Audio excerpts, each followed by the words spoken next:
Hello, नमस्कार। कैसे हैं आप सभी? मैं स्वागत करता हूं आपका कृष्णा एज वर्ल्ड के इस ऑनलाइन प्लेटफॉर्म पर। और हम पढ़ रहे थे कक्षा 12 की इंग्लिश।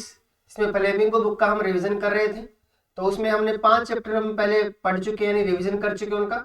तो अब 6th चैप्टर से हम शुरुआत करते हैं। चलिए शुरू करें। 6th चैप्टर है हमारा पोइट एंड पैनकेक्स। कौन सा है? Poets and pancakes. इसको लिखा है अशोक मित्रन ने। किसने लिखा है? अशोक मित्रन ने लिखा है। देखिए हम क्या है इसके बारे में। Poet and pancakes is a humorous and satirical account of the author's experiences at Gemini Studios, one of the most famous film studios in Madras, now Chennai, during the early years of Indian cinema। कहने का मतलब ये हुआ कि poet और pancakes जो है एक ह्यूमरस और सटायरिकल अकाउंट है। कैसा है? ह्यूमरस और सटायरिकल, यानी हास्यास्पद और व्यंग्यात्मक। हास्यास्पद और व्यंग्यात्मक, ठीक है। अकाउंट है ऑफ द ऑथर्स एक्सपीरियंस। ये ऑथर जो अशोक मित्रन जी हैं वो अपने अनुभवों को बताते हैं जब वो जेमिनी स्टूडियोज में थे। कब? जेमिनी स्टूडियोज में रहने के दौरान अपने एक्सपीरियंसेस को बताते हुए पोइट एंड पैनकेक्स इन्होंने लिखा। One of the most famous film studio, जो जेमिनी स्टूडियो था वह मद्रास का सबसे फेमस स्टूडियो हुआ करता था during the early years of Indian cinema, भारतीय सिनेमा की शुरुआती सालों में।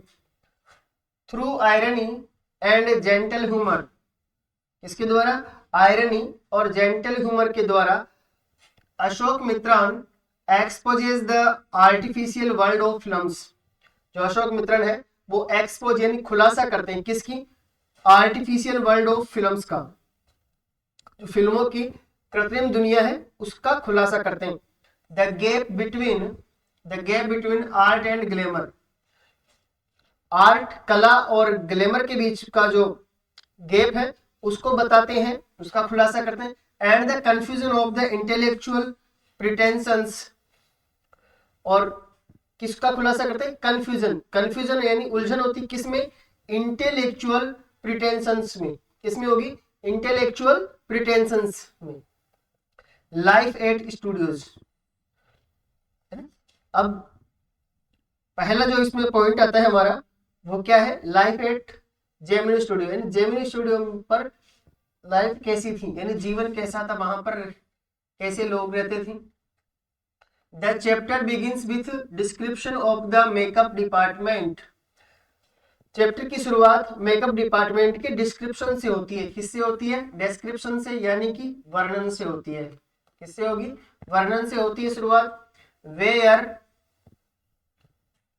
excessive and harsh makeup was used on actors to make them look presentable under strong studio lights।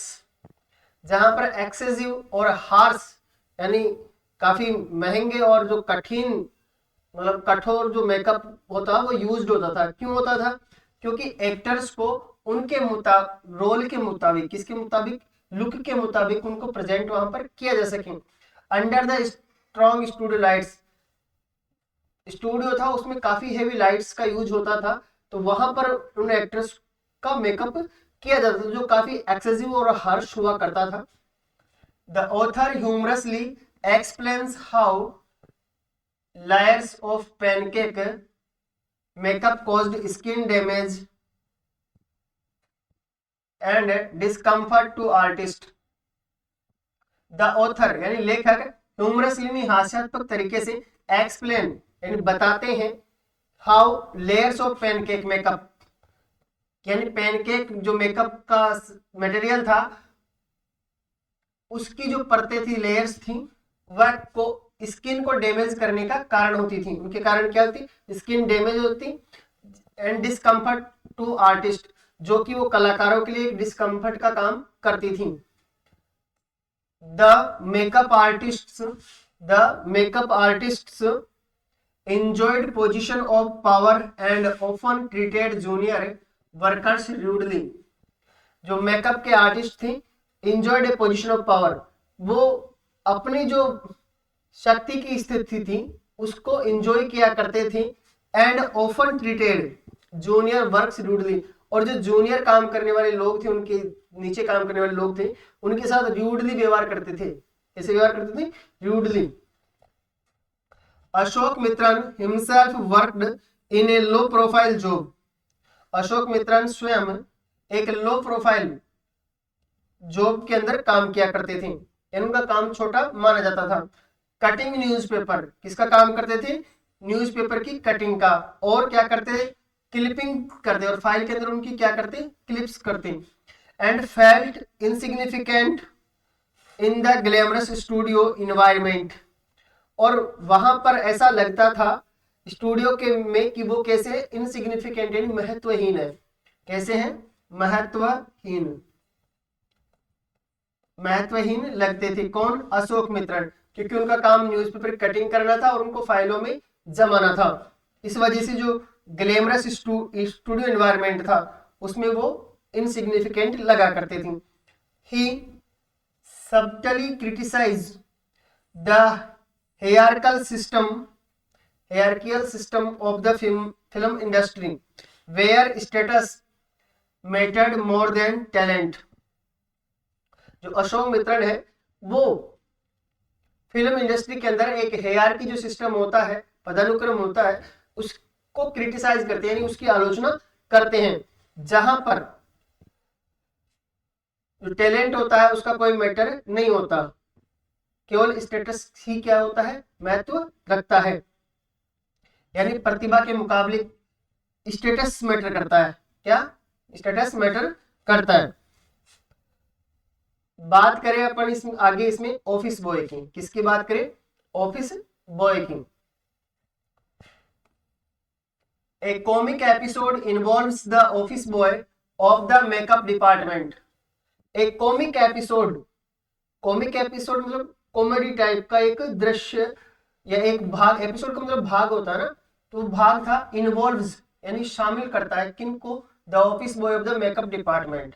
किसको शामिल करता है? मेकअप डिपार्टमेंट के ऑफिस बॉय को। Who constantly complaint about his miserable life, जो कि लगातार अपनी दयनीय स्थिति के बारे में शिकायत करता था। ही बिलीव्ड, वह विश्वास करते थे, he was a great actor. कैसे एक्टर थे? Great actor. कौन मानता था? ऑफिस बॉय खुद को मानता था कि वह क्या था? Great actor. And poet but blamed others for his failure. वह एक्टर था और पोइट था, ये खुद विश्वास करता था, लेकिन वह अपनी असफलता के लिए दूसरों को ब्लेम किया करता था। कौन? Office boy. थ्रू हिम यानी उसके द्वारा the author exposes false pride and unrealistic ambitions common in the film world। through him यानी उसके द्वारा, the author exposes, author जो होता है वो expose करता है, किसको करता है? false pride को। किसको? false pride को। और unrealistic ambitions को। किसको? unrealistic ambitions को, यानी अवास्तविक जो महत्वाकांक्षा है उनको। Common in the film world, जो कि फिल्म वर्ल्ड में, फिल्मी दुनिया में कैसी थी? कॉमन थी, आम थी। ठीक। अगला जो बिंदु अपना वो है द मोरल रीआर्मामेंट एपिसोड। ठीक है, यानी हम बात करेंगे किसकी? द मोरल रीआर्मामेंट आर्मी की बात करेंगे, एमआरए की बात करेंगे। किसकी बात करेंगे? एमआरए की बात करेंगे। तो होता क्या है? The studio hosted a program by a group called moral rearmament।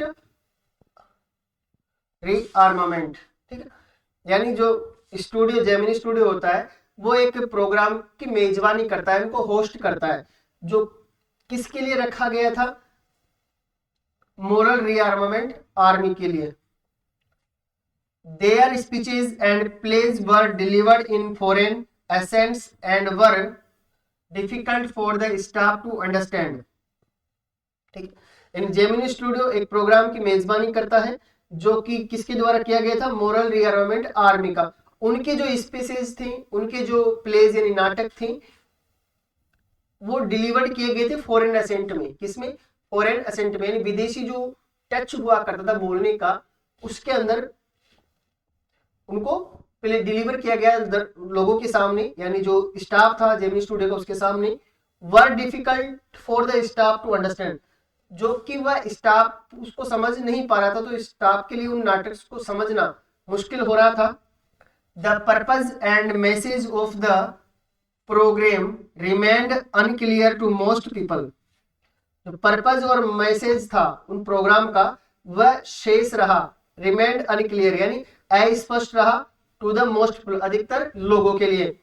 Highlighting the confusion between western ideology and Indian reality, highlighting the confusion, और वह उस उलझन को हाईलाइटिंग करते हुए यानी प्रदर्शित करते हुए, क्या प्रदर्शित करते हैं, बिटवीन यानी गैप के बीच वेस्टर्न आइडियोलॉजी और इंडियन रियलिटी, जो पश्चिमी विचारधारा है और भारतीय जो वास्तविकता है उसके बीच में जो कंफ्यूजन है उसको क्या करते हैं, खुलासा करते हैं, उसको हाईलाइट करते हैं, दिखाने का कोशिश करते हैं।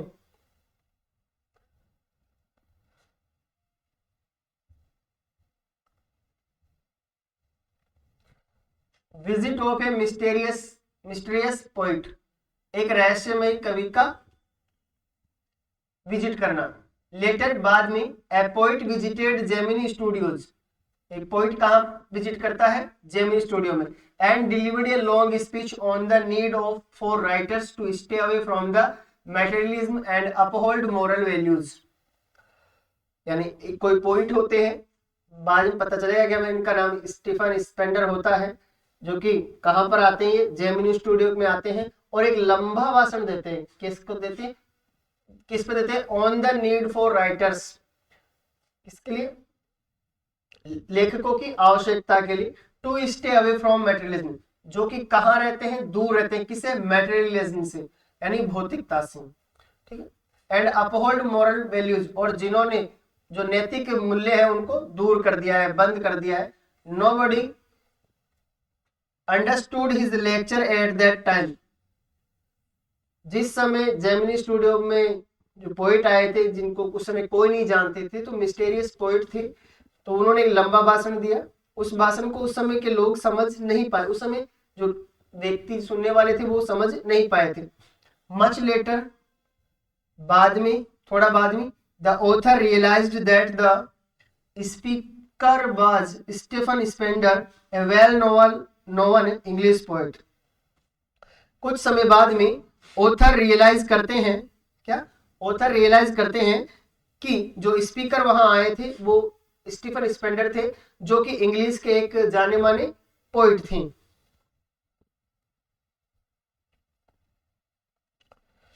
सेंट्रल आइडिया की हम बात करें, चैप्टर जो हमारा पोइट एंड पैनकेक्स, उसका सेंट्रल आइडिया क्या है, the chapter satirizes the pretentiousness of the film industry, कि जो फिल्म इंडस्ट्री का जो प्रिटेंशियसनेस है उस पर व्यंग्य करता है। The misuse of intellectual ideas, ऐसे लोग जिनके पास काफी फ्रेश विचार होते हैं उन लोगों का, यानी इंटेलेक्चुअल आइडियाज का क्या करते हैं, मिसयूज करते हैं, इसको बताता है। And the struggle of ordinary workers behind the glamorous, और जो ग्लैमर हमें फिल्म इंडस्ट्री में दिखाई देता है उसके पीछे जो लोग काम कर रहे हैं उन ऑर्डिनरी वर्कर्स के स्ट्रगल को भी को दिखाया नहीं जाता, यानी उनका भी क्या होता है, मिसयूज होता है। It also shows how lake of awareness, it also shows, ये भी बताता है कि कैसे अवेयरनेस की कमी होती है, कैसे अवेयरनेस की कमी होती है। And poor communication lead to misunderstanding of art and ideology, और जो पुअर कम्युनिकेशन होता है यानी कमजोर, पुअर का मतलब गरीब नहीं, यहाँ पर क्या है, कमजोर कम्युनिकेशन यानी संचार, lead to misunderstanding of art and ideology, वह हमें किस ओर ले जाता है, मिसअंडरस्टैंडिंग की ओर ले जाता है। मिसअंडरस्टैंडिंग का मतलब गलतफहमी की ओर, किसी गलतफहमी, आर्ट एंड आइडियोलॉजी की, कला और विचारधाराओं की गलतफहमी की ओर ले जाता है। यानी जब कम्युनिकेशन हम अगले वाले से नहीं कर पाते तो हम उन्हें ये समझा नहीं पाते कि हमारी आइडियोलॉजी क्या है और हम किस आर्ट की बात करते हैं।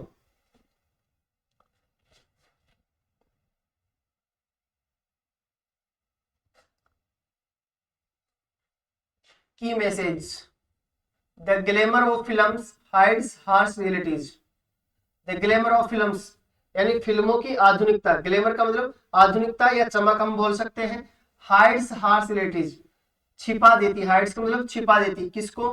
हार्श रियलिटीज, कठोर कठोर वास्तविकताओं को, किसको? वास्तविकताओं को। इंटेलेक्चुअल प्रिटेंशंस ऑफन लैक क्लियरिटी, जो इंटेलेक्चुअल प्रिटेंशंस होता है, प्रिटेंशंस होता है, ऑफन लैक क्लियरिटी, उनमें क्या होता है? कमी होती है, किसकी? स्पष्टता की। ऑर्डिनरी वर्कर्स रिमेन अननोटिस्ड, जो साधारण वर्कर्स होते हैं वो शेष रह जाते हैं, कैसे? अननोटिस्ड किए हुए, बिना ध्यान दिए हुए। ट्रू आर्ट यानी सच्ची कला को नीड्स अंडरस्टैंडिंग यानी समझने की आवश्यकता है। नॉट शोमैनशिप, केवल आदमी के दिखावे को ही नहीं समझना चाहिए, बल्कि जो वास्तविकता में कला होती है उसको हमें समझने की आवश्यकता है। तो आइए हम इसके कुछ प्रश्न करते हैं। पहला प्रश्न है, why is the chapter titled poet and pancakes? किस चैप्टर का टाइटल पोइट एंड पैनकेक्स क्यों रखा गया? The title humorously combines poetry with pancake makeup, symbolizing the contrast between intellectual pretensions and artificial glamour of the film industry। यानी कहने का मतलब हुआ कि हम ये जो हमारा टाइटल है पोइट एंड पैनकेक्स, ये ह्यूमरसली यानी हास्यास्पद तरीके से जोड़ता है, किनको जोड़ता है? पोइट्री को जोड़ता है, किसके साथ जोड़ता है? पैनकेक जो मेकअप मटेरियल होता है उसको एक साथ जोड़ता है, जो कि सिंबलाइजिंग यानी प्रतीक है, किसका? द कॉन्ट्रास्ट यानी विरोध का, बिटवीन इंटेलेक्चुअल प्रिटेंशंस और artificial glamour of the film industry. Intellectual pretensions और artificial glamour of film industry है, उसके बीच में कॉन्ट्रास्ट को शो करते हैं दोनों चीजें, क्या? Poetry with pancake. इस वजह से इसका नाम क्या रखा गया चैप्टर का? Poets and pancakes. What was pancake used for at Gemini Studios? कौन किस प्रकार का पैनकेक जेमिनी स्टूडियो में प्रयुक्त होता था? Pancake was a thick makeup used on actors to make them look good under strong studio lights, often causing skin damage. Pancake एक काफी थिक मेकअप यूज में आने वाली चीज थी, जो कि एक्टर्स को लगाई जाती थी उनको अच्छा दिखाने के लिए, बड़ी बड़ी लाइटों के नीचे। ऑफन कॉजिंग स्किन डैमेज, इस वजह से उनको इसकी स्किन जो होती थी वो डैमेज हो जाया करती थी। What job did Ashok Mitran do at Gemini studios? किस प्रकार का काम अशोक मित्रन जेमिनी स्टूडियो में करते थे? आंसर है इसका, Ashok Mitran worked in A low level job, यानी कम स्तर का काम वो करते थे। कौन सा?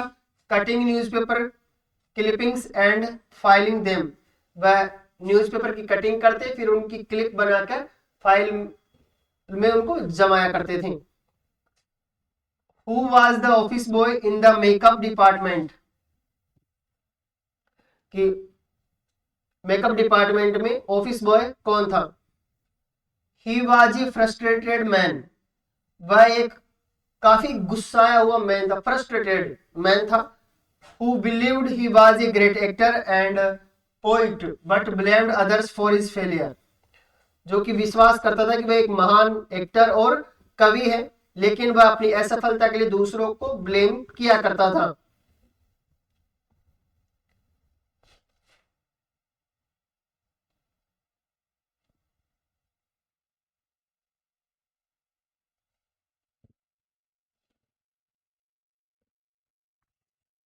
हेलो।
अगला प्रश्न number, which organisation visited Gemini Studios and confused everyone?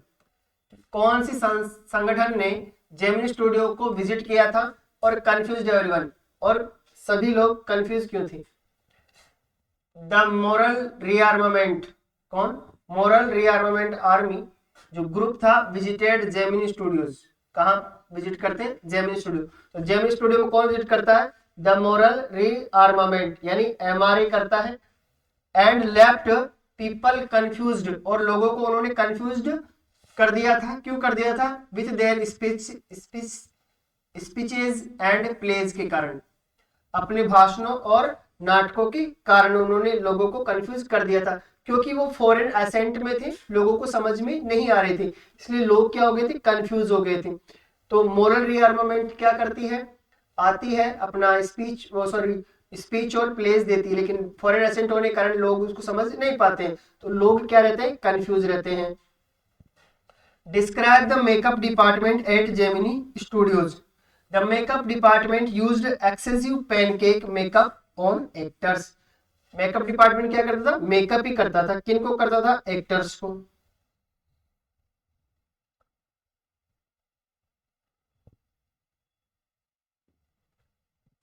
The artist enjoyed authority and often treated junior workers harshly. जो मेकअप डिपार्टमेंट में जो काम करने वाले लोग थे,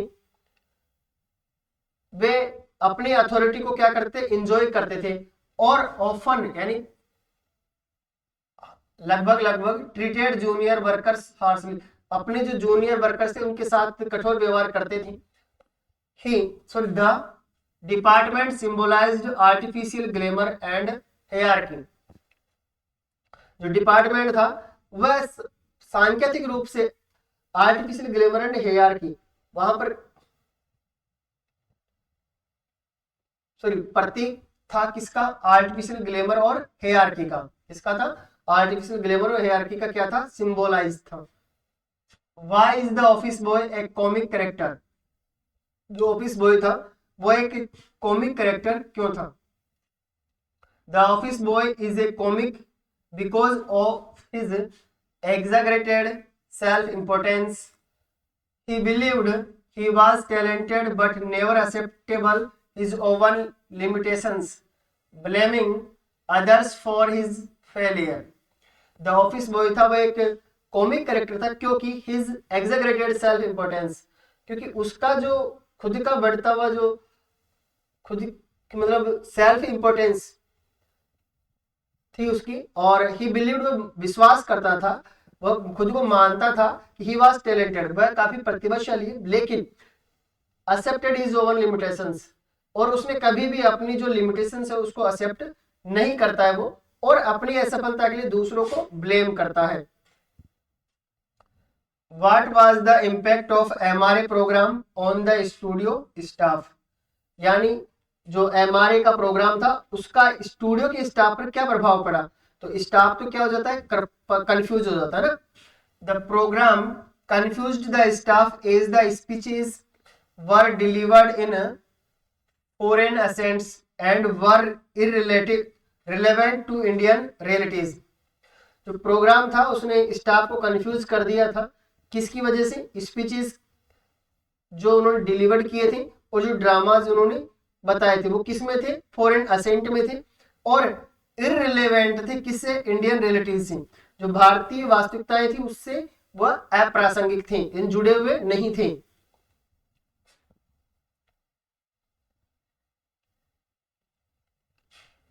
Why did the author not understand the poet's speech at first?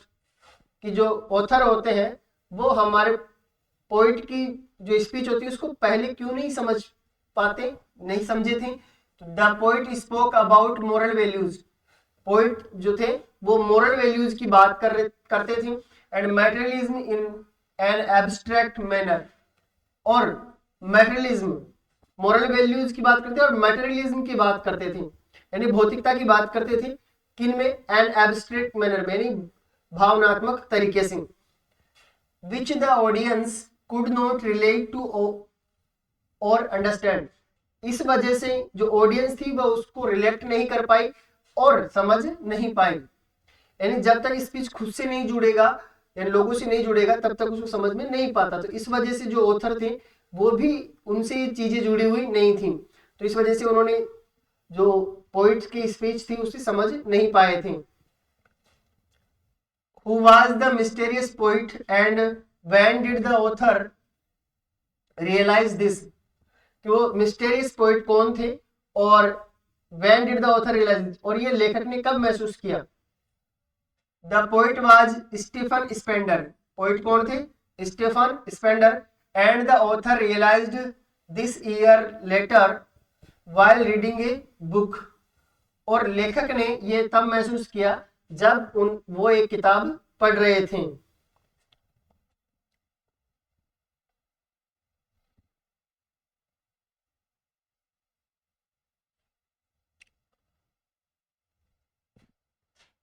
How does poets and pancakes present A satirical picture of the film industry, कि कहना चाह रहा है कि पोइट एंड पैनकेक्स जो है वो किस प्रकार से satirical picture of film industry को प्रेजेंट करती है। किसको, satirical picture of the film industry को क्या करती है, प्रेजेंट करती, किस प्रकार से। देखिए, the chapter presents A satirical view of the film industry by exposing it's artificial glamour and pretentious behaviour.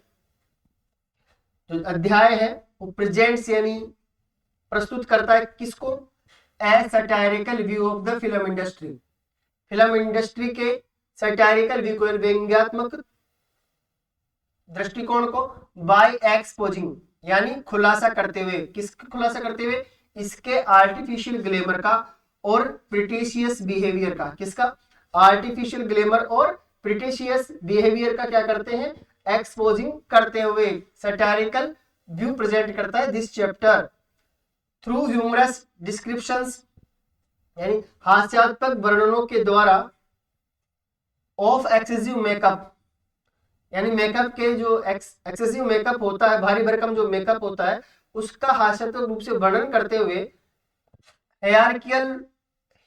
हेयरकिकल work culture, और किसका वर्णन करते हैं, हेयरकिकल वर्क कल्चर का, एंड कंफ्यूज्ड इंटेलेक्चुअल एक्टिविटीज, और वहां पर जो इंटेलेक्चुअल एक्टिविटीज होती है वो भी कैसी होती है, कंफ्यूज्ड होती है। तो ये सारी चीजें होती है जिसमें क्या क्या शामिल है, humorous description of excessive makeup, hierarchical work culture, confused intellectual activities.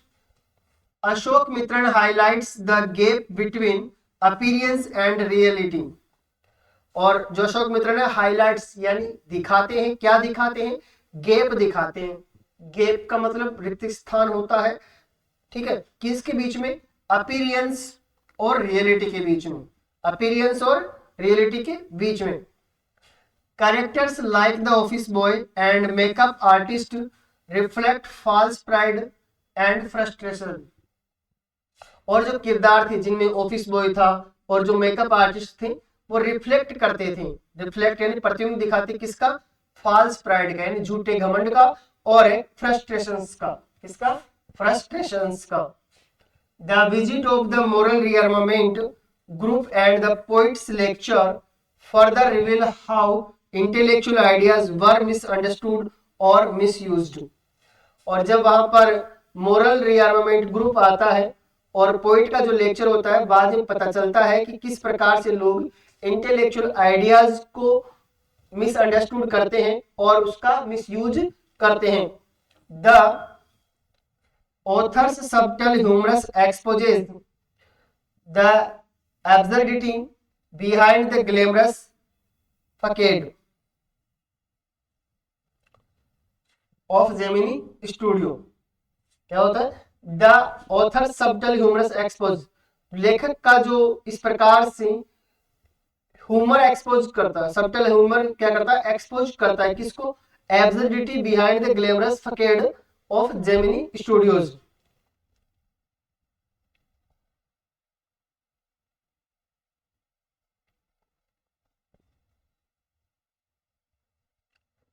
What role does humor play in poets and pancakes? What role does humour play in poets and pancakes, किस प्रकार से हास्य क्या करता है, भूमिका निभाता है किसके अंदर, पोइट एंड पैनकेक्स में। The humour is used as a tool of criticise the film industry, humour को यूज किया गया किसके रूप में, ए टूल ऑफ क्रिटिसाइज के रूप में। विदाउट बिटरनेस, बिना किसी कड़वेपन के। It makes the narrative engaging while exposing hypocrisy, artificiality and confusion. जो यानी it makes the narrative engaging, कि जो नरेटिव होता है, वर्णन होता है, उसको शामिल करते हैं, क्या करते हुए, एक्सपोजिंग हाइपोक्रेसी, किसको खुलासा करते हैं, हाइपोक्रेसी का, आर्टिफिशियलिटी का और कंफ्यूजन का। The light tone helps convey serious social observation effectively, और जो लाइट्स की टोन होती है वो भी सहायता करती है किसमें, convey serious social observations effectively, जो हमारी सामाजिक ऑब्जर्वेशन से समझ होती है उसको कन्वे करने में हमारी सहायता करती है। अगला चैप्टर है हमारा द इंटरव्यू। कौन सा है, द इंटरव्यू। दो पार्ट है इसकी, तो इसको लिखा किसने, क्रिस्टोफर सिल्वेस्टर ने। किसने लिखा, क्रिस्टोफर सिल्वेस्टर ने। देखिए इसमें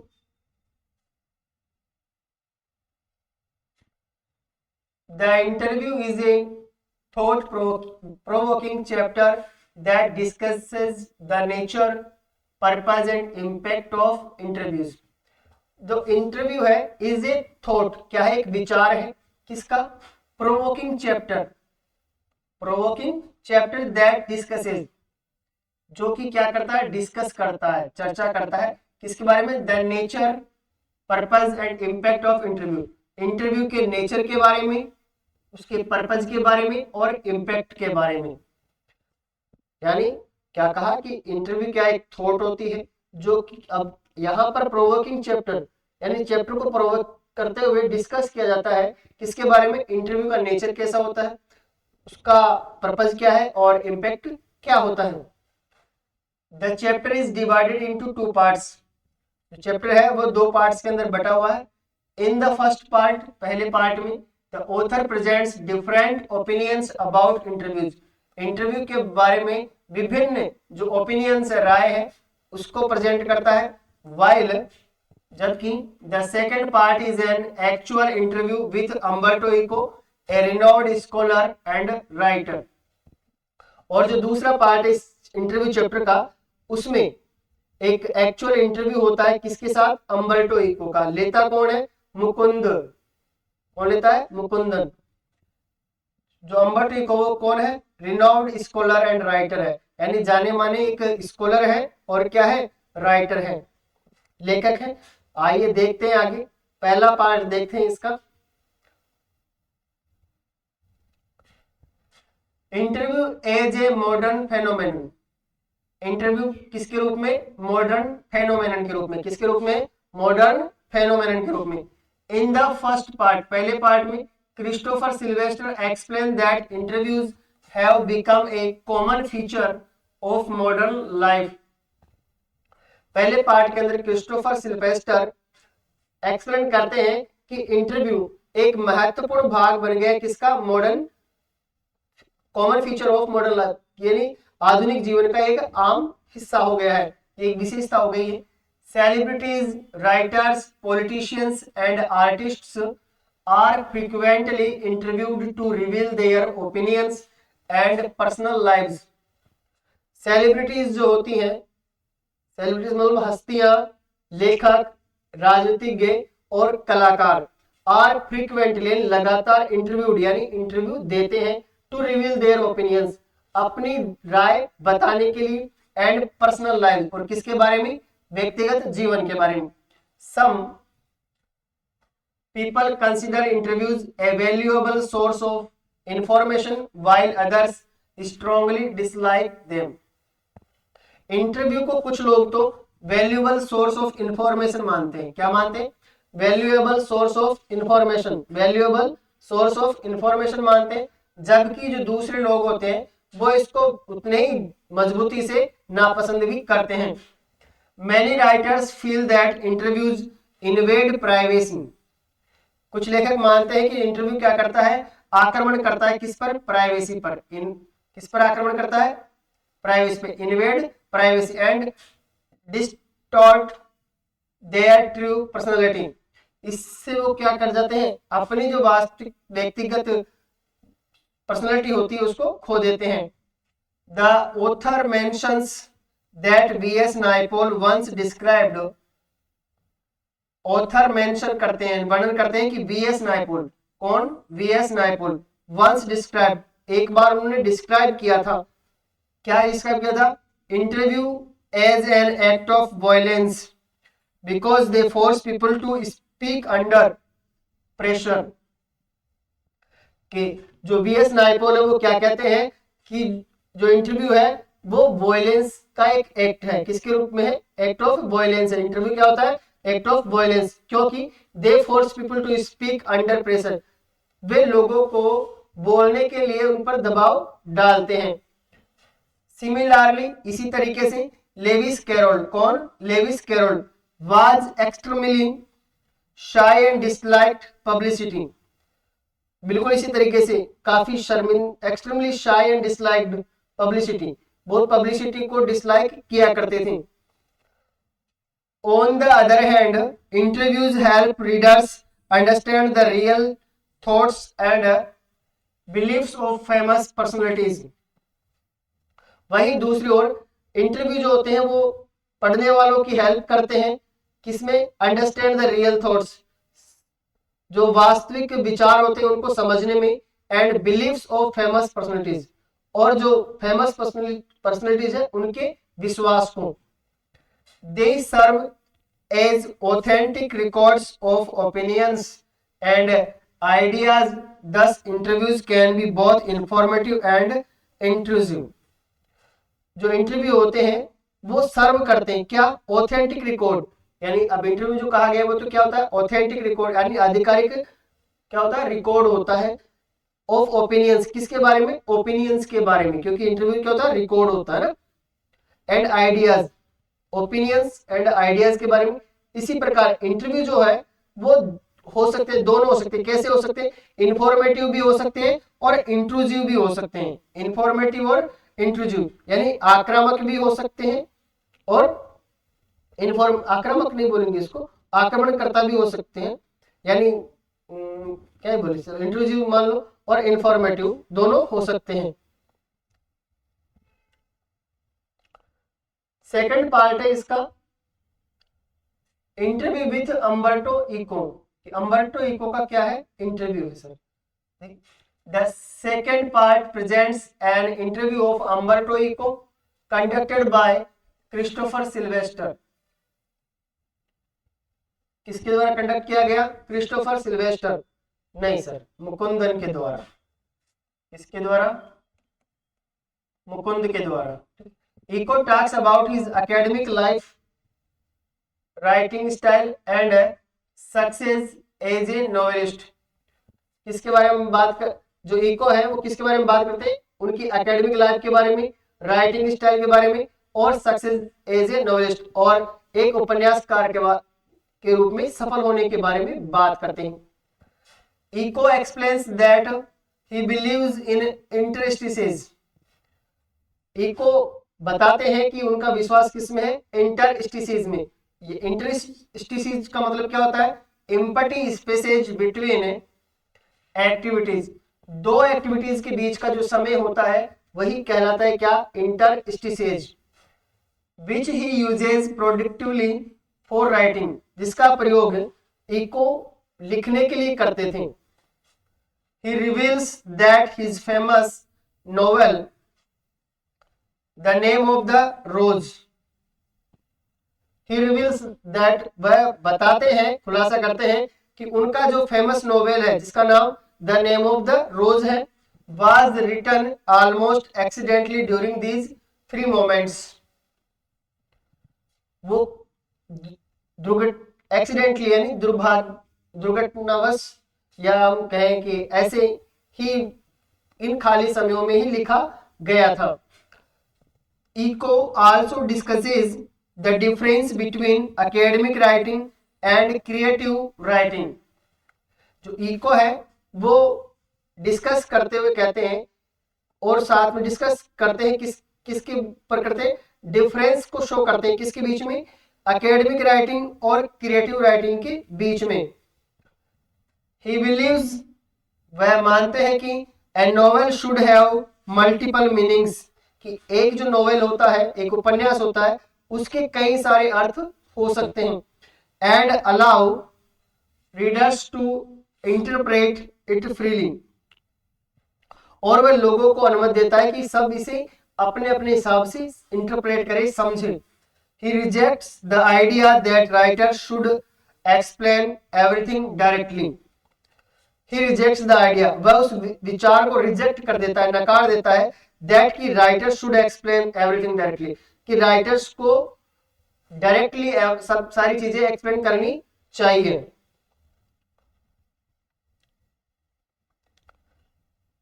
बात करें सेंट्रल आइडिया की, इस चैप्टर का सेंट्रल आइडिया क्या है? The chapter highlights that interviews are a powerful medium of reveal truth, ideas and personality, but they can also be uncomfortable and invasive. Chapter खुलासा करता है, यानी प्रकाश डालता है कि जो इंटरव्यूज है वो क्या है, पावरफुल मीडियम है। क्या है? पावरफुल मीडियम है। किसके बारे में? टू रिवील, यानी पता लगाने में। किसका पता लगाने में? ट्रूथ का, आइडियाज का एंड पर्सनैलिटी का।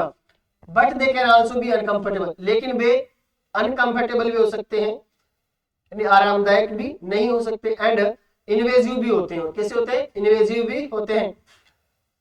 Through Umberto Eco's interview, Umberto Eco के इंटरव्यू के माध्यम से the chapter shows how an interview can deepen our understanding of a writer's mind and creative process. Umberto Eco के चैप्टर के माध्यम से हमें यह अध्याय ये भी दिखाता है कि किस प्रकार से इंटरव्यू किसी राइटर, लेखक के माइंड और प्रोसेस के बारे में हमारे अंडरस्टैंडिंग को और भी ज्यादा गहरा कर देता है। की मैसेज की बात करें कि किसका मैसेज क्या है? Interviews are an essential part of modern journalism, कि इंटरव्यू है वो आज एसेंशियल पार्ट हो गए हैं। कैसे पार्ट हो गए? एसेंशियल पार्ट हो गए किसकी? मॉडर्न जर्नलिज्म के, यानी आधुनिक पत्रकारिता के। They can reveal truth but may invade privacy, जो इंटरव्यू होते हैं वो सच को रिवील कर सकते हैं, यानी खुलासा कर सकते हैं सच का, बट मे इन्वेड प्राइवेसी, लेकिन उसकी वजह से जो प्राइवेसी होती है उसमें इन्वेड कर देते हैं। क्या कर देते हैं? Invade. A good interview records genuine ideas and opinions, जो एक अच्छा इंटरव्यू होता है वो रिकॉर्ड्स होता है। किसका रिकॉर्ड होता है?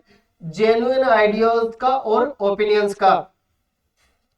Creativity often comes from unused moments of life, जो क्रिएटिविटी है वो अधिकांशतः आती किससे? अनयूज्ड मोमेंट्स ऑफ लाइफ से। हमारे जीवन के वे क्षण जो उपयोग में नहीं लिए गए हैं उनसे क्रिएटिविटी आती है, यानी जो इंटरेस्ट से जो होता है, जो खाली समय होता है, वहीं पर व्यक्तियों को क्या सोचती है? क्रिएटिविटी। आइए अब इसके कुछ इंपॉर्टेंट क्वेश्चंस की बात करें।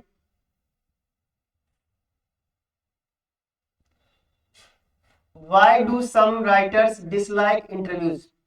कुछ राइटर्स इंटरव्यू को नापसंद करते, डिसलाइक करते थे। क्यों करते dislike?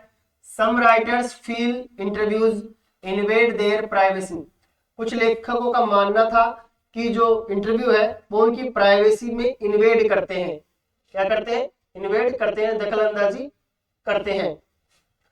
Force them to speak unwillingly, वह उनको उनकी इच्छा के विरुद्ध बोलने के लिए मजबूर करते हैं।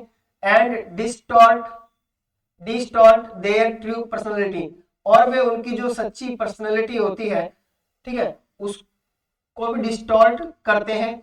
एंड आइडियाज, ट्रू पर्सनैलिटी और आइडियाज को क्या करते हैं? डिस्टॉर्ट करते हैं। क्या करते हैं? डिस्टॉर्ट करते हैं। Who called interviews N act of violence and why? कह रहा है कि किसने इंटरव्यू को एक्ट ऑफ वायलेंस कहा है और क्यों कहा है? तो हम पढ़ के आए थे। क्या पढ़ के आए थे? V.S. Naipaul called interviews an act of violence because they put pressure on the interviewee and intrude into personal life. V.S. Naipaul interview को एन एक्ट ऑफ वायलेंस मानते थे क्योंकि दे पुट प्रेशर और इंटरव्यू, क्योंकि जो इंटरव्यू देने वाला होता है उसको भी प्रेशर में रखते हैं और उनकी पर्सनल लाइफ में इंक्लूड करते हैं, घुसपैठ करते हैं, जबरदस्ती घुस जाते हैं। What is an interview according to the chapter, chapter के अनुसार इंटरव्यू क्या है? देखो, an interview is a face to face interaction that reveals a person's opinions, personality and ideas through questions and answers। कह रहा है कि जो इंटरव्यू है वो फेस टू फेस इंटरेक्शन होता है, किसका?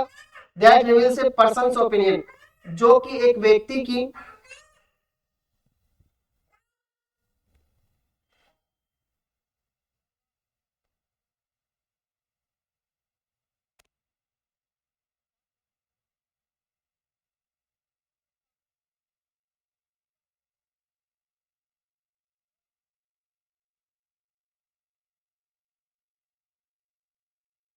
तो an interview is a face to face interaction that reveals a person's opinions, यानी इंटरव्यू जो होता है फेस टू फेस इंटरेक्शन होता है, ठीक है, जो कि रिवील्स करता है, खुलासा करता है किसका? ए पर्सन्स ओपिनियंस का, एक आदमी की विचारों का, पर्सनालिटी का एंड आइडियाज थ्रू क्वेश्चंस। इधर इधर इधर देख, रुक जा रुक जा,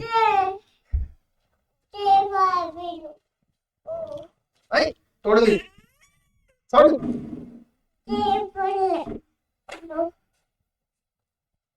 क्यों एक्सीडेंट?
चलिए आगे शुरू करते हैं हम।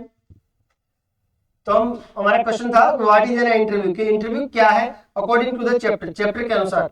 तो an interview is face to face interaction, interview क्या होता है? फेस टू फेस इंटरेक्शन होता है दैट रिवील्स, जो खुलासा करता है ए पर्सन्स ओपिनियन के बारे में, ठीक है, पर्सनालिटी के बारे में, ideas through questions and answers, और अपने विचारों का, किसके माध्यम से? प्रश्नों और उत्तरों के माध्यम से।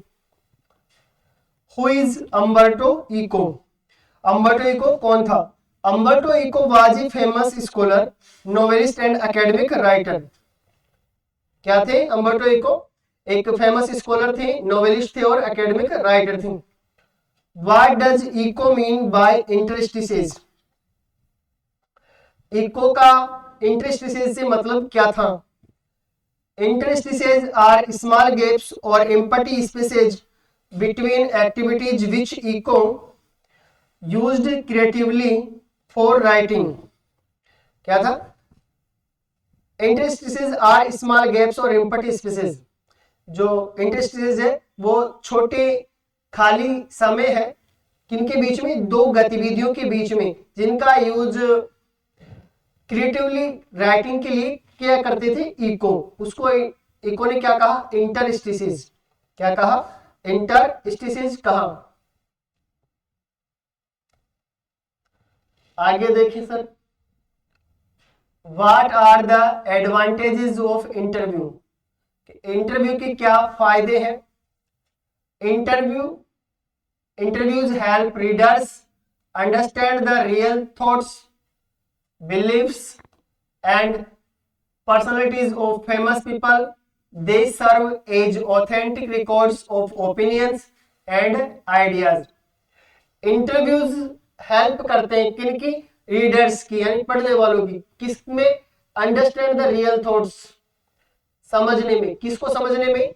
The real thoughts, beliefs, personalities of famous people की रियल थॉट्स को, बिलीव्स को और पर्सनैलिटीज ऑफ फेमस पीपल्स को समझने में सहायता करते हैं कौन? इंटरव्यूज। किनकी? रीडर्स की। दे सर्व एज ऑथेंटिक रिकॉर्ड्स, और वे सर्व करते हैं, क्या सर्व करते हैं? Authentic record of opinions and ideas, विचारों, सॉरी, राय और विचारों का ऑथेंटिक रिकॉर्ड भी पेश करते हैं कौन? Interviews. Why is the interview considered intrusive, कि इंटरव्यू को इंट्रूसिव क्यों समझा जाता है? कंसिडर्ड का मतलब माना जाता है, समझा जाता है। Interviews can be intrusive because they force people to reveal personal thoughts and experience, sometimes against their will। कह रहा है कि इंटरव्यूज कैन बी इंट्रूसिव, कैसे हो सकते हैं? इंट्रूसिव हो सकते हैं। कैसे हो सकते हैं? इंट्रूसिव हो सकते हैं बिकॉज, क्योंकि they force people to reveal personal thoughts and expressions, कि वे लोगों को मजबूर करते हैं कि वे उनके जो पर्सनल विचार हैं, उनके अनुभव है, उसको रिवील करें, उसका खुलासा करें। समटाइम्स अगेंस्ट देयर विल, और कभी कभार तो उनकी इच्छा के विपरीत भी। How did Umberto Eco write The name of the Rose, कि अम्बर्टो इको ने The name of the Rose किस प्रकार लिखा?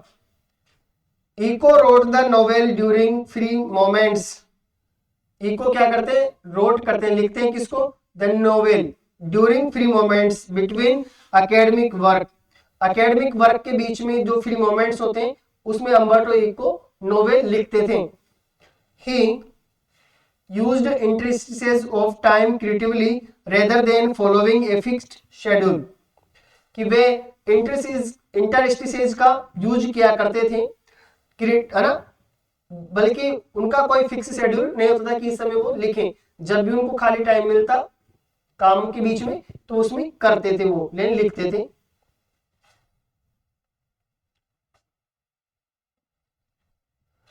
What is Eco's view on academic and creative writing, कि इको का एकेडमिक और क्रिएटिव राइटिंग पर क्या व्यू था?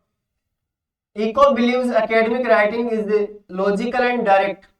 इको मानते थे कि एकेडमिक राइटिंग कैसी होती है? लॉजिकल होती है और डायरेक्ट होती है, ठीक है। वाइल, जबकि creative writing also multiple interpretations and freedom of thoughts, बल्कि जो क्रिएटिव राइटिंग होती है उसके वो अलाउज, अनुमति देता है किसकी?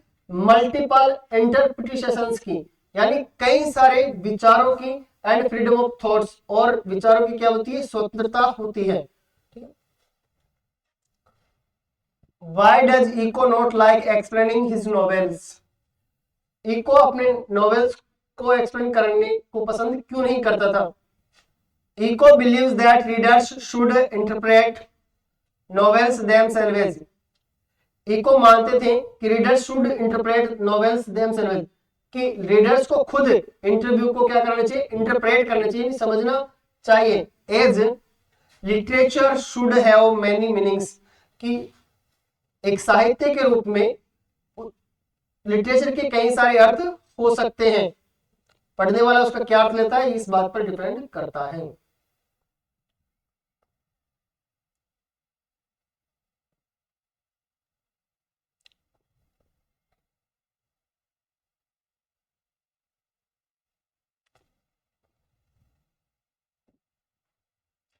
What does Umberto Eco's interview reveal about his personality as a writer? What does, यानी किस प्रकार Umberto Eco's interview, Umberto Eco का इंटरव्यू रिवील यानी खुलासा करता है, पता लगाता है about his personality as a writer, कि एक लेखक के रूप में उनकी क्या पर्सनालिटी है। Umberto Eco appears as a disciplined yet creative writer. Umberto Eco एक काफी अनुशासित डिसिप्लिन थे, लेकिन एक क्रिएटिव राइटर थे। He values time and uses even small gaps between activities for writing. वो समय का महत्व समझते थे और वो जो उनको गैप मिलता था एक्टिविटीज के बीच में उसको लिखा करते थे। He believes in allowing readers freedom of interpret his works। और वो मानते थे और वो अपने जो पढ़ने वाले थे उनके रीडर्स थे उनको फ्रीडम देते थे कि वह उनके कार्य को क्या करें, इंटरप्रेट करें।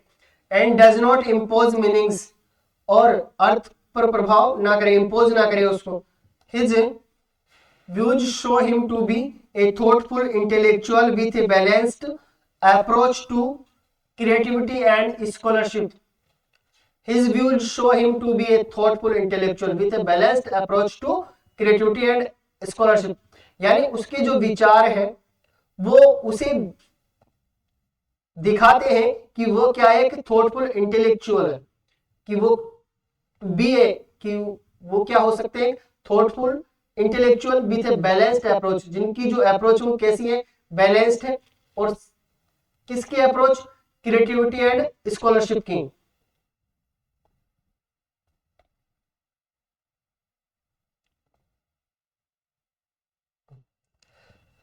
अगला चैप्टर अपना गोइंग प्लेसेस। कौन सा है, गोइंग प्लेसेस। इसको लिखा है के अब्बास ने। किसने लिखा, के अब्बास ने।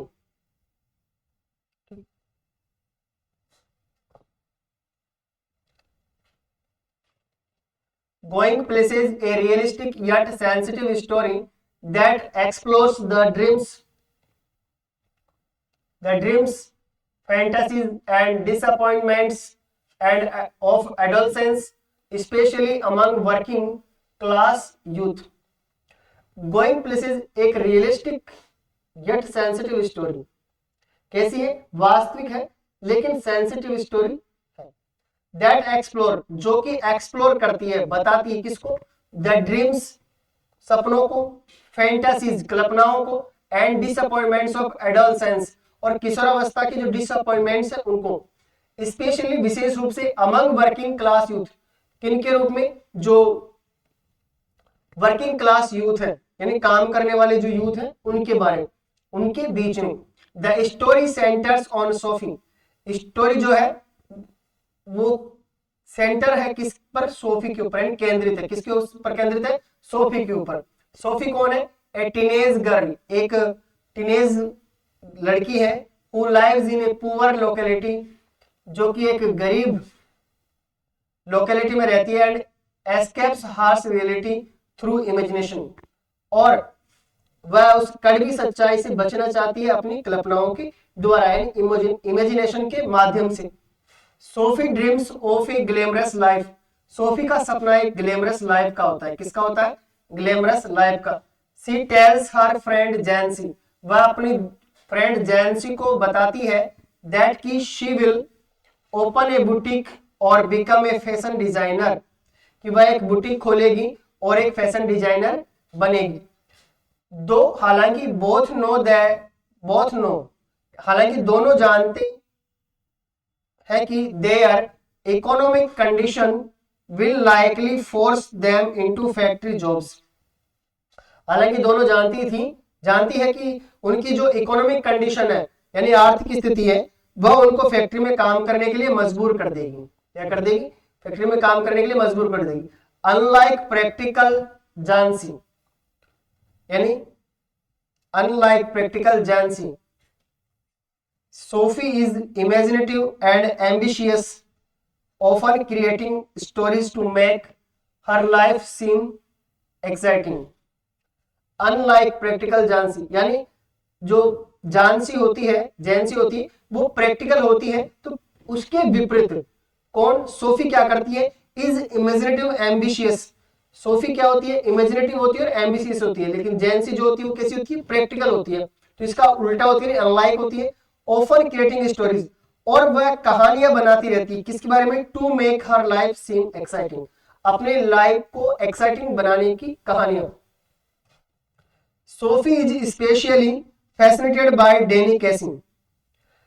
सोफी विशेष रूप से डेनी कैसी से आकर्षित थी, यानी प्रभावित या आकर्षित बोलते। A famous young football player, Danny Casey कौन था? एक प्रसिद्ध यंग फुटबॉलर था।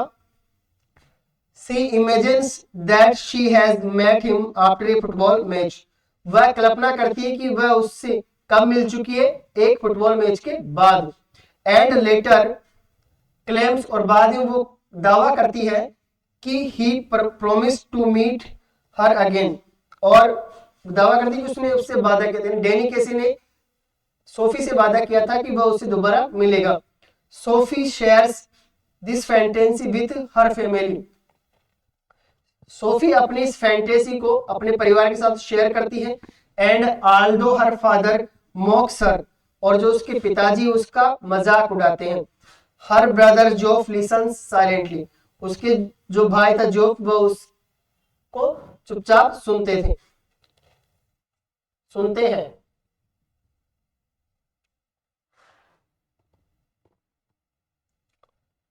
In reality the meeting never happened, लेकिन वास्तविकता में जो मीटिंग होती है वो कभी नहीं हुई। Sophie waits at the canal for Danny Casey, Sophie canal पर डेनी कैसी का इंतजार करती है। बट नेवर अराइव्स, लेकिन वह नहीं आता। This moment becomes the turning point of the story, और ये जो पॉइंट होता है वो क्या हो जाता है? इस कहानी का टर्निंग पॉइंट हो जाता है, मुख्य बिंदु हो जाता है। Sophie finally confronts the painful truth that her dreams are imaginary, और सोफी आखिरकार कन्फ्रंट्स यानी स्वीकार कर लेती है, मान लेती है द पेनफुल ट्रूथ, इस दुखदायी सत्य को कि उसके जो सपने हैं वो कैसे हैं? इमेजिनरी है। कैसे हैं? कल्पनाशील है, इमेजिनरी है। सी वॉक्स अवे साइलेंटली, वह वहां से धीरे धीरे चल जाती है। क्रश्ड बाय डिसअपॉइंटमेंट्स, और किसके द्वारा क्रश की जाती है? डिसअपॉइंटमेंट्स से। डिसअपॉइंटमेंट उसे क्या कर देते हैं? क्रश कर देते हैं।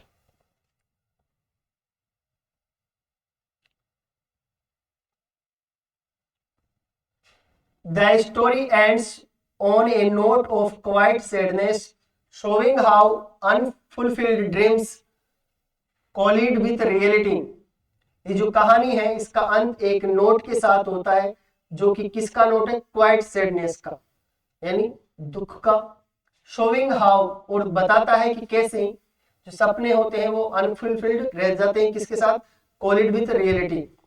थ्रू सोफी कैरेक्टर, सोफी के कैरेक्टर के द्वारा the author highlights the emotional vulnerability of young people who dream big but lack opportunities, कि emotional vulnerability of young people, यानी जवान लोगों की जो भावनात्मक वल्नरेबिलिटी होती है, जो कि सपने देखते हैं, बड़े सपने देखते हैं, लेकिन अवसरों की कमी के कारण पूरे नहीं हो पाते हैं।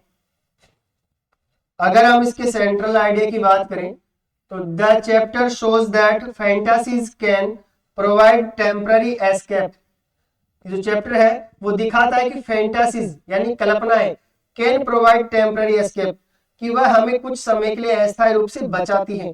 But accepting reality is essential for growth, लेकिन वास्तविकता को मानना ही क्या है? ग्रोथ है, अनिवार्य वृद्धि है, ग्रोथ होती है। Dreams without effort and opportunity often lead to disappointment, सपने बिना किसी प्रयास के और अवसर के हमें डिसअपॉइंटमेंट की ओर ले जाता है, यानी निराशा की ओर ले जाते हैं। हम इसके मैसेज की बात करें तो मैसेज क्या है इस चैप्टर का? तो मैसेज है इसके क्या? Imagination can not replace reality. क्या है? Imagination can not replace reality, यानी जो कल्पनाएं होती है वास्तविकता को रिप्लेस नहीं कर सकती है, उसका स्थान नहीं ले सकती। पॉवर्टी लिमिट्स अपॉर्चुनिटीज, गरीबी अवसरों को सीमित कर देती है। Adolescence is full of dreams and illusions, जो किशोरावस्था होती है, अडल्सेंस यानी किशोरावस्था, वह किससे फुल ऑफ होती है? ड्रीम से और इल्यूजन से, यानी सपनों और भ्रमों से भरी हुई रहती है।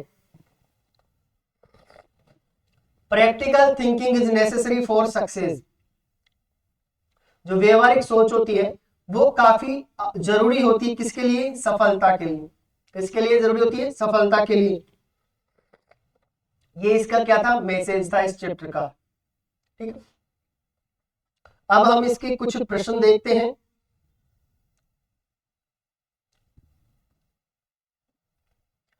प्रश्न है, हु इज सोफी? सोफी कौन है?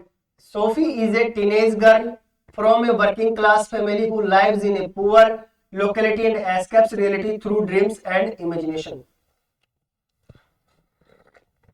सोफी एक टीनेज लड़की है जो कि एक वर्किंग क्लास परिवार से आती है और एक ऐसे क्षेत्र में रहती है, लोकेलिटी में रहती है जो कि गरीब है, यानी थोड़ा पिछड़ा हुआ है, और escapes reality through dreams and imagination, और जो वास्तविकता है उससे बचने का प्रयास करती है। किसके माध्यम से? ड्रीम्स और इमेजिनेशन के माध्यम से, सपनों और कल्पनाओं के माध्यम से। Who is जैनसी? जैनसी कौन है? Jansie is Sophie's practical friend who understands their financial limitations and discourage unrealistic dreams. Jansie Sophie की प्रैक्टिकल फ्रेंड है जो समझती है कि उनकी जो आर्थिक सीमाएं हैं वो क्या है, और डिस्करेज अनरियलिस्टिक ड्रीम्स, और जो अवास्तविक सपने होते हैं उनको डिस्करेज करती है। क्या करती है? डिस्करेज करती है। अगला प्रश्न है, who is Danny KC?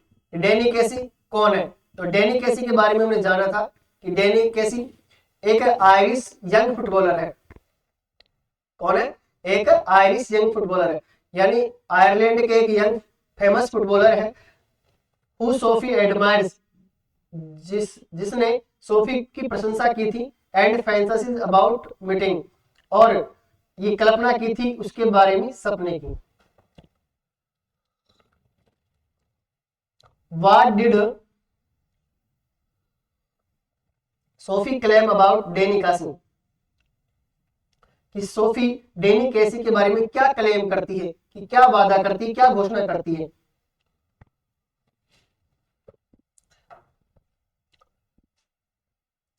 What did Sophie claim about Danny Casey? Sophie claimed that she met Danny Casey after a match.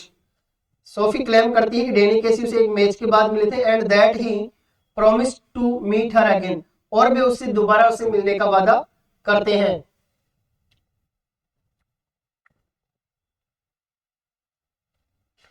Why does Sophie dislike Jancy's practicality? Practicality. Sophie Jansie की व्यवहारिकता को क्यों नापसंद करती है? सोफी डिसलाइक्स, नापसंद करती है, जैनसीज प्रैक्टिकलिटी, यानी जैनसी की व्यवहारिकता को सोफी क्या करती है? डिसलाइक करती है। बिकॉज, क्योंकि it is shutters her dreams, क्योंकि वह उसके सपनों को क्या करता है? शटर करता है, बंद करता है। And exposes the harsh reality of her life.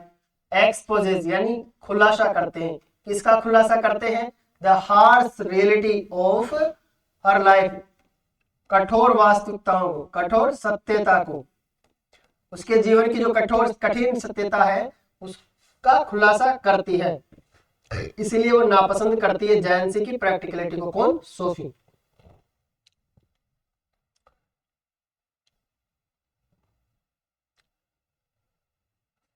Why does Sophie dream of opening a boutique?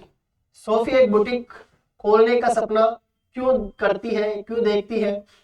Sophie dreams of opening a boutique to escape their dull working class life and achieve glamour and recognition and though she lacks resources. Sophie एक boutique खोलने का सपना इसलिए देखती है ताकि वह उसकी जो वर्किंग क्लास लाइफ है उससे बच सके और एक ग्लैमर और एक पहचान क्या कर सके? प्राप्त कर सके। दो, हालांकि सी लैक्स रिसोर्सेज, हालांकि उसके पास संसाधनों की कमी थी। How does Sophie's family react to her dreams? Sophie का परिवार उसके सपनों पर कैसे रिएक्ट करता है, क्या प्रतिक्रिया करता है? सोफीज फादर मॉक्स हर अनरियलिस्टिक ड्रीम्स। जो सोफी के पिताजी होते हैं वो उसके अवास्तविक सपनों का मजाक बनाते हैं। वाइल हर brother Geoff lessons quietly without encouraging और डिस्करेजिंग हर। जबकि उसके जो भाई जोफ होते हैं वह उसे चुपचाप सुनते हैं, ना तो उसको बढ़ाते हैं और ना ही डिस्करेज करते हैं। Why is Sophie fascinated by Danny Casey? Sophie Danny Casey से क्यों पर आकर्षित थी? Sophie sees Danny Casey as a symbol of success, कि वह डैनी कैसी को एक सफलता के प्रतीक के रूप में मानती थी और प्रसिद्धि का सिंबल भी मानती, representing the glamorous life she longs for, और जिसकी सोफी को चाहत थी ग्लैमरस लाइफ की, वो उसको रिप्रेजेंट करते थे। कौन? डैनी कैसी। Why does Sophie wait the canal? Sophie canal पर क्यों वेट कर रही थी? Sophie waits at the canal hoping to meet Danny Casey again, clinging to her fantasy despite knowing it may not be real. Sophie wait at the canal hoping to meet Danny Casey again. Sophie इस आस में canal पर wait कर रही थी ताकि Danny कैसी उसे दोबारा मिल सके। Clinging to her fantasy despite knowing it may not be real. ठीक है, आगे देखिए। What happens at the end of the story? Danny Casey does not come. कहानी के अंत में डैनी कैसी नहीं आता। And Sophie walks away silently, और सोफी चुपचाप चली जाती है। Realizing that her dreams were imaginary, और ये महसूस करती है कि उसके जो सपने हैं वो केवल कल्पनात्मक हैं।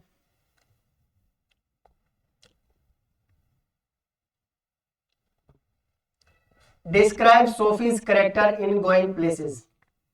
सोफी के कैरेक्टर का वर्णन करना है। Sophie is an imaginative and ambitious teenage girl. Sophie एक इमेजिनेटिव और एम्बिशियस टीनेज गर्ल है। Who feels trapped by her working class background, जो महसूस करती है कि उसका जो वर्किंग क्लास बैकग्राउंड है वो उसको फंसा रखा है। She dreams of a glamorous future, वह एक ग्लैमरस फ्यूचर का क्या करती है? सपना देखती है। And creates fantasies to escape the dullness of her life, और वह अपनी कुछ फैंटेसीज यानी कल्पनाएं पैदा करती है ताकि वह अपने जो बोरिंग जीवन है उससे बच सके। अनलाइक हर फ्रेंड जैंसी, अपनी फ्रेंड जॉन जैंसी के विपरीत Sophie refuses to accept reality and often exaggerates events to appear special. जो सोफी होती है वह जो वास्तविकताएं होती है उनको स्वीकार करने से इनकार कर देती है। often exaggerate events to appear special, और हमेशा उन चीजों को बढ़ावा देती है जो कि उसको appear special, जो विशेष रूप से दिखाएं। Her fascination with Danny Casey shows her desire for recognition and success. उसका जो आकर्षण था डैनी कैसी के प्रति वह दिखाता है उसकी इच्छा जो कि रिकॉग्निशन और सक्सेस के लिए थी। However, her dreams lack planning and effort. उसके जो सपने हैं उनमें प्लानिंग की कमी थी और एफर्ट का कमी थी। The story ends with Sophie facing disappointment when her imagined meeting fails to materialize. कहानी का अंत सोफी के निराशा से होता है जब जिस चीज की वो उम्मीद कर रही थी कि डैनी कैसी उसे मिलेंगे वह क्या हो जाता है? असफल हो जाती है। Through Sophie the author highlights the emotional vulnerability of adult and the danger of unrealistic dreams. The author highlights the emotional vulnerability of adolescents. जो author होते हैं, लेखक होते हैं, वह adolescents के emotional vulnerability को highlight करते हैं, दिखाते हैं, and the danger of unrealistic dreams, और अवास्तविक सपने होते हैं उनके खतरों को भी शो करते हैं, हाईलाइट करते हैं।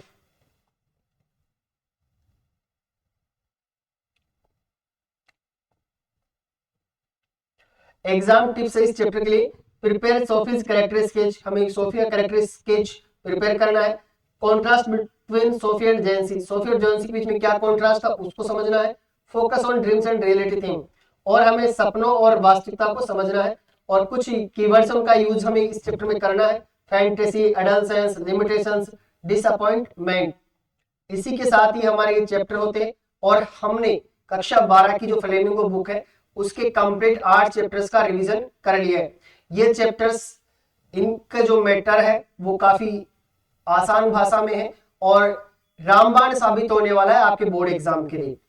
तो जुड़े रहिए। आगे अब आने वाली जो क्लास होगी उसमें हम पोइट्री सेक्शन जो है फ्लेमिंगो की, उसका रिवीजन करने वाले हैं। तो जुड़े रहिए आगे बढ़ने के लिए हमारे साथ। धन्यवाद।